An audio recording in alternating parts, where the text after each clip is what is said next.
For Christ's sake, it's a free speech show! All right. Welcome. Thanks for tuning into the Free Speech Show on, well, we're going to be a part of Comedy Nation right now. It's freespeechshow.com. And I'm Bill Bronner. Here's what happens. We have a topic. Tonight's topic is, does the U.S. military need a draft? And I'd like to just start out, and we invite people to all prepare their thoughts, and then we're going to do the rest of it. But here's what I'm going to say. Sure, we need a draft. I'm 55. Yeah, come on, bring the draft on. I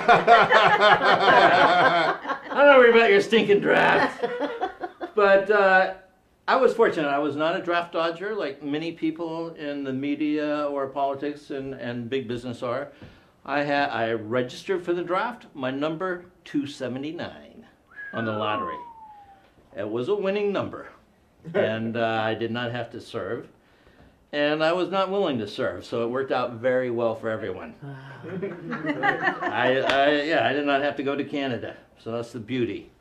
But actually, my feeling is, before we go with a draft, let's go with a war tax. I say anyone over $1 million, at the end of the year when they file their taxes, please pay $150,000 for your war tax this year.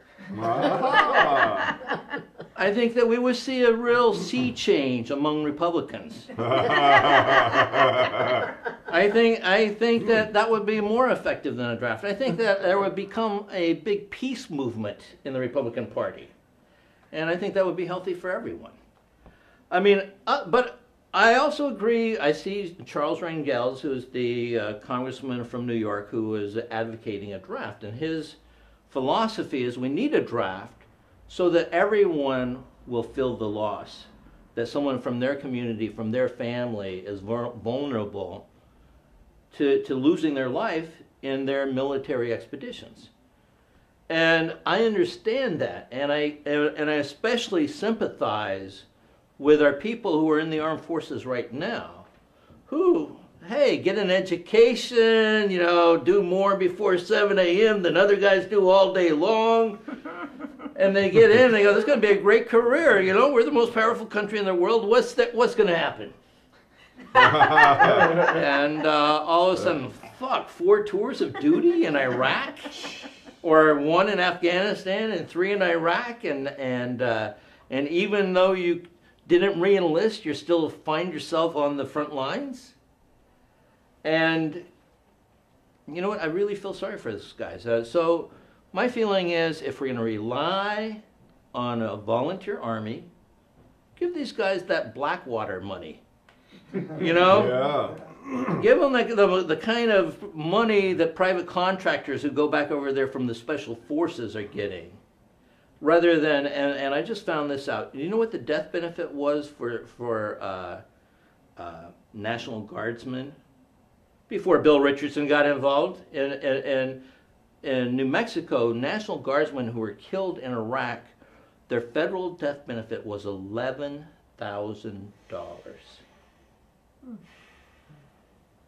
$11,000. And you are being sent over there into a death trap 4 times so that your family can see that. And the fact that we've let these injured men come home and given them the runaround on determining their disability, it's a national scandal. And just another reason for Bush to go to jail.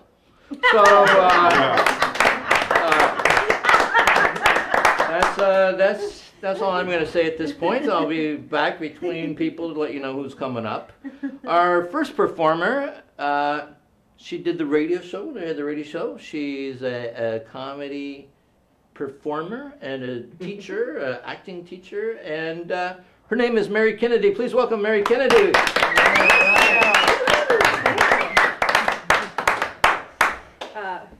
Thanks, Bill. Those were very soft couches. I could barely get on the thing. So I'm Mary Kennedy, and I am a Democrat. That's all there is to it. And The draft. Well, here's the thing. I don't believe in the draft. My brother and my father and my uncles all volunteered for the draft because it's a great option for alcoholics. So, and my brother now is going on to his 3rd tour of duty with Iraq. So thank you for your thing about our troops. And I just want to let you all know that what is between the terrorists and the nukes is my brother nursing a hangover. So I feel very safe. I do. He's going to love this show. Yeah, I know. It's fine. He already knows. But my mom is liberal. See, we're the liberal side, and my dad and my brother are the Republican Kennedys. Don't ask. And so my mom was all for the draft, so she could get my brother out of her house. So, and left. She said either Yale jail or the Air Force. And so, but I really, can I tell you, I feel like I'm in the draft of motherhood. I just had a baby. And my daughter, thank you. I'm not clapping. And I feel like my daughter's the commanding officer, and my husband's in basic training. So there you go. So, it's interesting. My father was a self-proclaimed military man. He was in the National Guard because he failed basic training.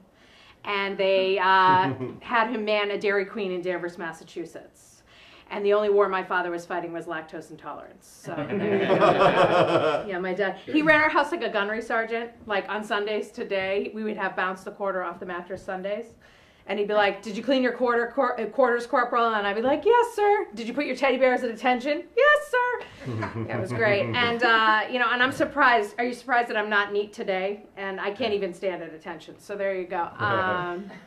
What else can I talk about with the draft? The thing about the draft is I have to say they make the tours sound, well, my brother, like I said, it's volunteer, Army, Air Force, but they make those tours sound so glamorous. Like my brother's going on his 3rd tour of duty.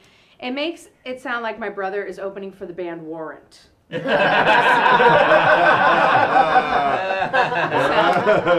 that's basically what it sounds like. And I think that's it. All right, Mary Kennedy. Thank you. Breaking her free speech virginity tonight. Mary Kennedy, thank you.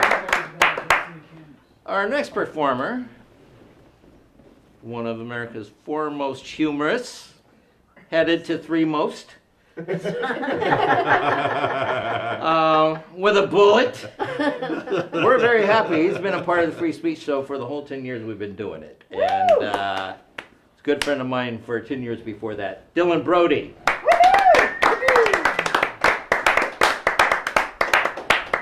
You're not aware of this, Bill, but I wasn't really that good a friend.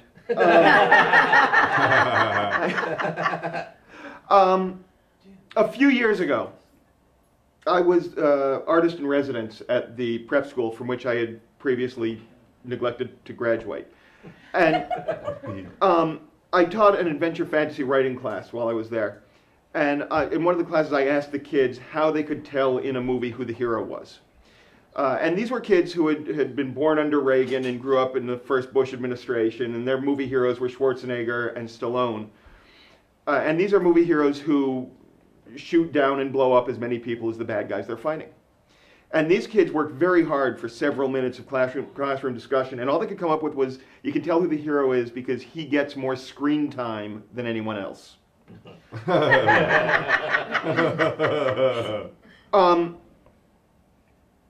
Now,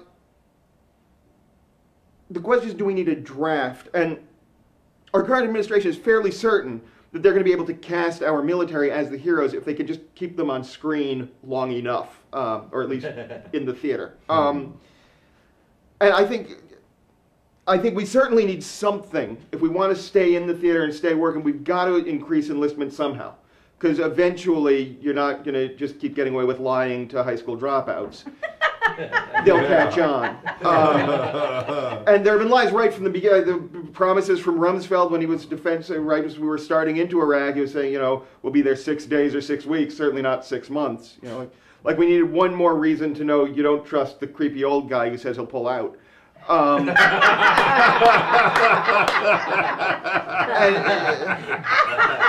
And Cheney keeps saying, oh, any talk of withdrawal dates or benchmark, that's very bad because that'll ruin troop morale, you know, because Lord knows that'll really bum the guys out to have some sense of when they might be coming home. Oh, that's going to be so sad for them to... the Press Rangel premise that, you know, if we have a draft, then it'll level the playing field, and the wealthy people will be up for the draft as well as that's not going to happen. We know that's not going to happen. That's no. This war is like every other war we've ever had. The rich and powerful find something they think is worth killing for, and then they convince the poor and desperate that it's worth dying for. That's how war works. We've had to lower our enlistment standards already just to keep the thing going. You know, it used to be the best and the brightest. We're losing the best and the brightest. At this point, it's fat guy, retarded chick, cover my 6, I'm going in. Under the Clinton administration, when it was a time of relative peace, the homophobes had the luxury of arguing against gays in the military. Now that there's actually a ground war going on, everyone knows it's comforting to have gays in the military. All right, look. You find yourself stuck outside the green zone under heavy fire. Don't you think the guy next to you is more likely to save your life if he's in love with you? See, I don't care what he thinks he's saving my butt for, just so long as it's getting saved. I want to be the most popular guy in the barracks. Candy and flowers for everybody. Yeah, we probably need a draft. If we want to keep going. See, the question isn't, do we need a draft in the military? It's a new draft. Yeah, no. We don't need a new draft. We need a page 1 rewrite is what we need. It's got no third act, and we can't tell who the protagonists are. You don't ask, do we need a draft in the U.S.? The question is, does the U.S. need to remain a militarily driven nation? That's the question. And I would tend to say, no, here's the deal. We've been pouring billions of dollars a year into the military for decades. We haven't actually won a war since 1945. I'm saying at this point we give up the military lifestyle just because we're not very good at it. I'm Dylan Brody. Those are my thoughts. Dylan Brody!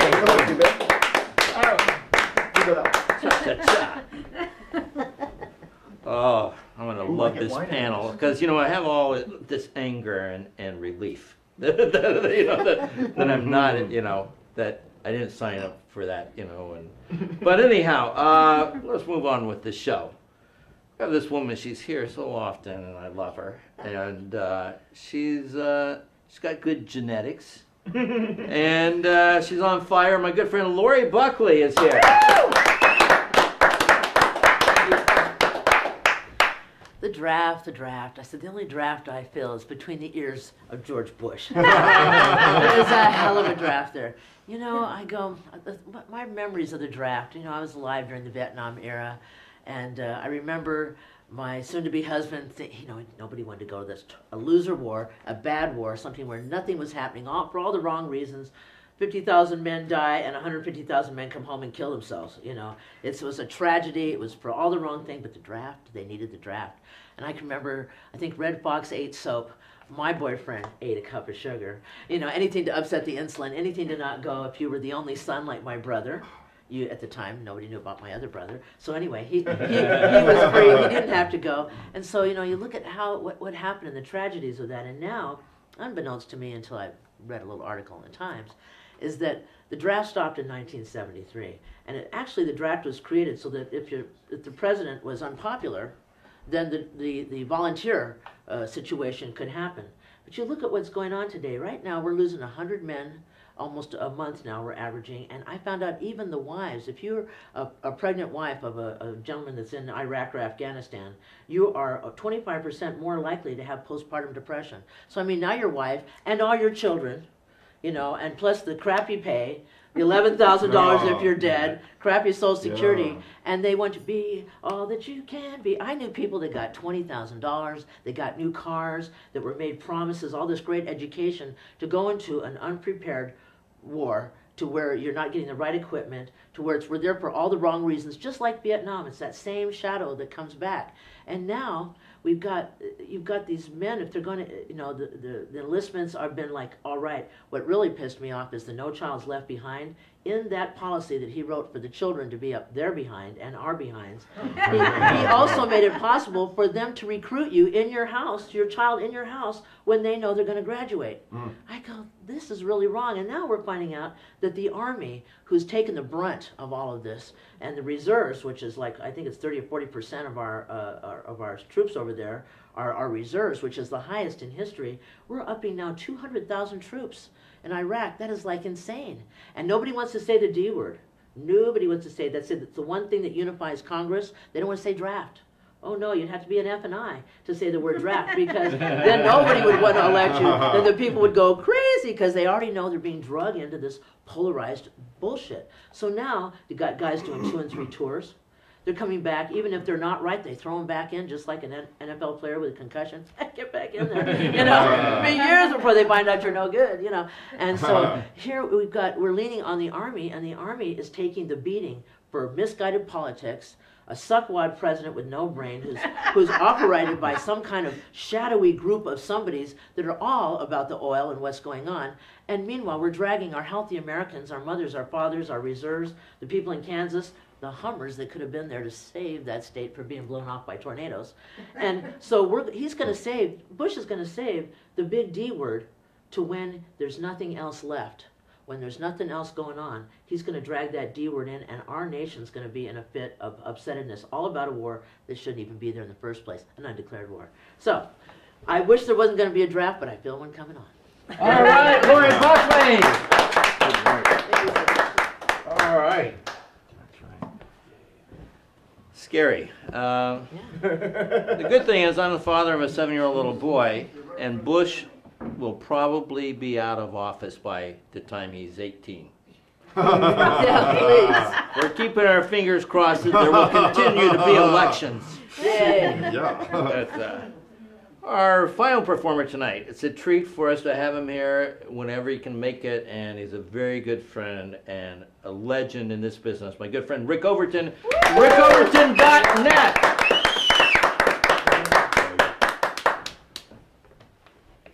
I was 325. Yay!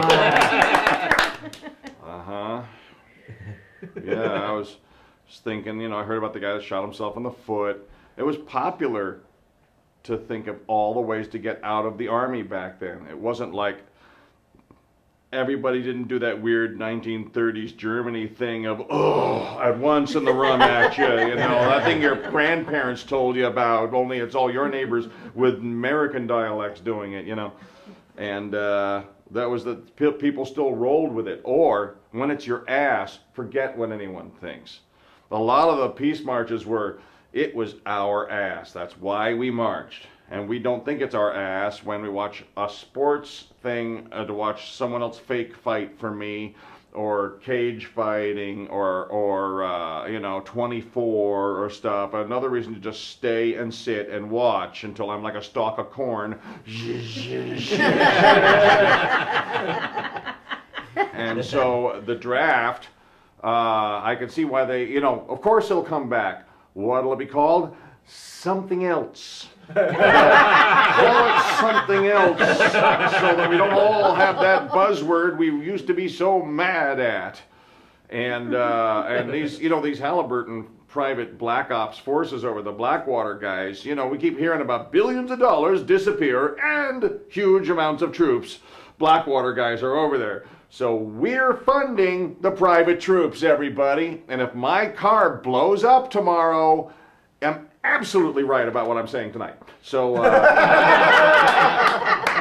so make sure my car is tuned and running great to fucking tomorrow. And that I'm safe. Otherwise, it's you. So I think we, you know, we should draft a president.